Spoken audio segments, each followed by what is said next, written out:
Yes, sir. We're officially back at it. This is Boog Nice coming at you with the Star Wars Rogue One movie SH Figuarts K-2SO figure review.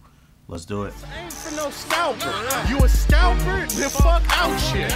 This one's for them real collectors. That's army building and posing figures. Marvel Legends, imports, mini matey, I'm fucking with them.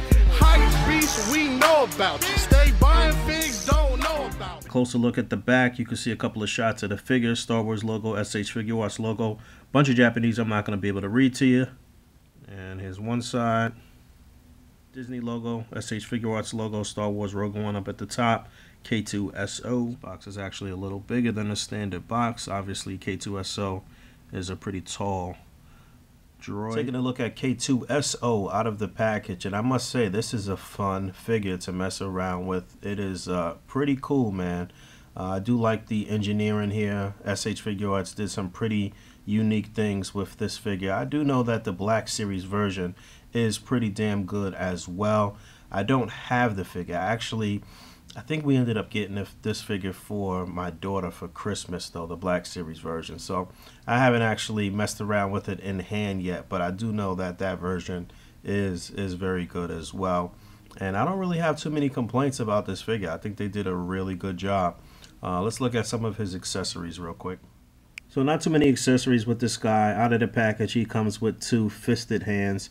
And it's funny because the way the hands look, it looks like the fingers are articulated, but they are not, at least not on these fisted hands. Let's see what the other hands look like. And there's a look at the pegs. I guess it really wouldn't make sense to have interchangeable hands if you're gonna have articulated fingers, so that didn't really make sense. But these are the second set of hands. These are like semi-open. I guess you could kind of use these to hold different items if you wanted to. And you got to make sure that when you pop in on the interchangeable hands that you push the hand all the way to the back of the peg and that it kind of locks in place. There's a little lock-in mechanism, I guess you could say. You'll hear it kind of lock into place. So I was about to put on the next set of hands, and I noticed that this will come apart here just before this hinge on the wrist, so you got to be careful about that as well. So I'll pop that back in and get the hand off and get the next set of hands. So no harm, no foul there. Was able to swap on the next set of hands, which are a set of fully open hands, and these look pretty good. These are the Wayayora.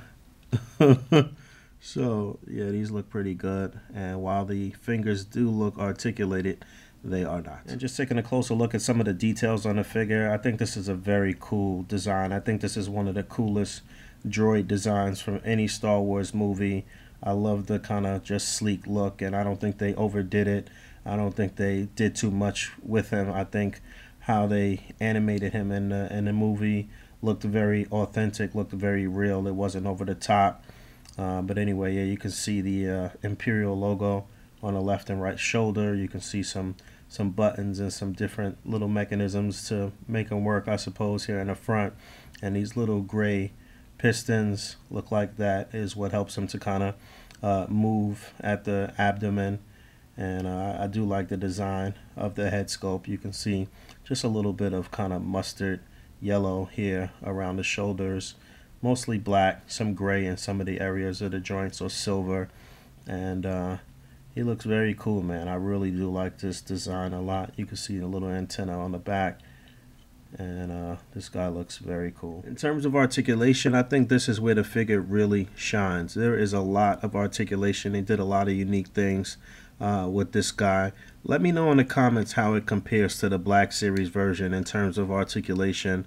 You know, again, I haven't messed around with the Black Series version yet, but the head is on a ball joint on this kind of neck joint, so you get pivot and it'll turn left and right and do a full 360, but it moves independently of the neck, and the neck will move as well, so you'll get them to look down pretty far, really far, and you'll get them to look up just about that much. So really nice range of motion on the head. Like I said, you can really, I love when the figures can kind of pivot. That gives them a little more personality, especially when you're taking pictures and doing setups and stuff like that.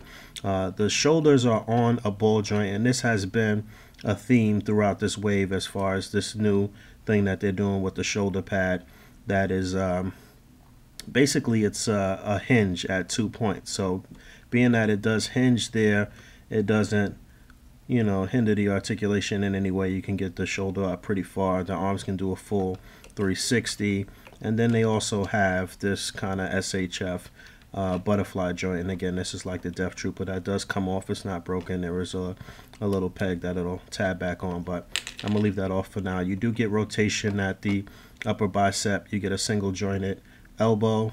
You will get the wrist to swivel, and you get a nice deep hinge because of how this hinge works. It'll go all the way forward and all the way back. Same thing on both sides as far as the arms. For whatever reason, they made it where this part of the shoulder kind of spins, so that kind of rattling around you've been hearing, or you may have been hearing throughout the review, are these shoulder joints here. I think it may be like that on the legs as well. But the torso, the upper torso, will move back and forth just that much. It'll also kind of pivot here, so you can get them to move around quite a bit. It'll pivot a little bit at the lower abdomen as well. You're not going to get them to crunch forward too much as far as this lower abdomen goes, but it's still a very nice range of motion there. The hips are on two ball joints here, and within that ball joint there is another sort of cylinder joint here where the leg will kind of rotate there, so you do get kind of what can be described as a swivel, I guess, a little bit, or it works in place of a swivel. But it'll move on both joints there, so you can see on both sides of this kind of cylinder it does move. It'll swivel there and it'll swivel on the outside as well, on the inside and the outside, so that's pretty unique. The legs will go up very far, and he'll come out just about that far. You get a single jointed knee, but you also get rotation above the knee. You might get it below too. No, so yeah, just a rotation above the knee, and then you get rotation right before this sort of hinge joint on the ankle, and then you get a nice deep hinge, just a slight ankle pivot, just enough to kind of get them to balance, or balance on one foot if you wanted to. You get a toe joint, and it's the same thing on both sides as far as the arms and legs go, but a very nice range of motion. I mean, you can pretty much get them into just about any pose that you want to. Real quick size comparison, you got the SH Figuarts Death Trooper on the left and the Marvel Legends Pizza Spidey on the right. Obviously K-2SO is pretty tall. He was tall in the movie. I'd like to see SH Figuarts do a Jyn Erso. I can see them doing it. Is it going to happen in 2017?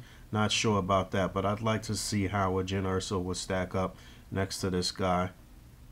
So I forgot to mention that he comes with a stand too, which is pretty unique. Figuarts doesn't normally include any stands with their Star Wars figures. They don't normally include a stand really at all, honestly. It's Mafex that always gives you a stand, but I really like this figure a lot. Definitely one I would recommend. I don't know if I would recommend it over the Black Series, because again, I haven't messed around with that one yet, but this is a $50 figure for the most part. I do believe there is some die cast in some of the silver parts or the silver joints. I think I heard my man Darius mention that. I couldn't really tell if it was die cast or what, but so they say. So I mean, considering that it's has pretty slender arms and legs, there is no problem standing this figure up. It has a very good equilibrium, and you'll have no problem standing them up or getting them into any dynamic poses. And I do really think it's worth the money. I'm really interested to see if they do a Jyn Erso from Figuarts. I think they will. They're supposed to be doing a Rey, so I don't see why they wouldn't do the next female star, breakout star. So yeah, man. It's like I said, this is a very cool figure. And until next time, peace.